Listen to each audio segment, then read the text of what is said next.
Salam dostlar, bugün deməli Basic Join hissəsindən birinci sualı izah edəcəyik. Deməli sualda nə deyir bizə?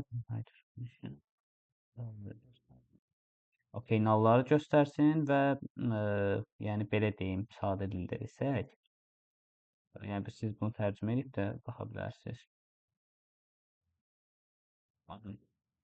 Mən deyim sizə sadə dildə izah edim nə demək istəyir.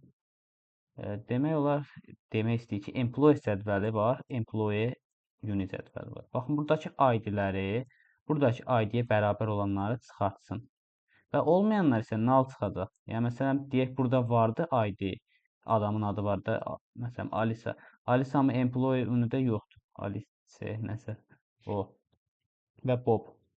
Aha, deməli, bunlar da çıxmalıdır null. Deməli, burada join-un hansını istifadə edəcək? Təbii ki, right join və ya left join istifadə edəcək. Çünki burada inner join istifadə edə bilməz. Çünki null vardı. Null dəyərlər bizdən istəyir. Aşağıda da yenə izah yazılıb. Görürsünüz, deyir ki, Alisa Bob'un unique ID-si yoxdur. Ona görə null gəlibdir. Digərlərin isə vardı. Yazaq. Select unique ID virgül name from deməli biz employee unit yazaq. Ona right join yazarıq. Deməli, right join sağına əlavə edəcək name-i. Ona görə right join yazır. Amma burada məsələn employees yazsaydı, onda da left join yaza bilərdik. Yəni bir fərqi yoxdur o qədər də.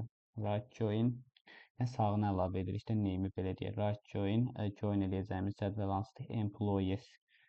Employees on deməli bundakı yəni employees-dəki ID bərabər olmalıdır. ID sözüm kiçik yazılır, çünki işləməyəcək. Employee unit-dəki ID-yə. Bunu run edək görək. İşləyəcək, işləməlidir yəqin ki. Qaydasında submit eləyək. Faizimizə baxaq.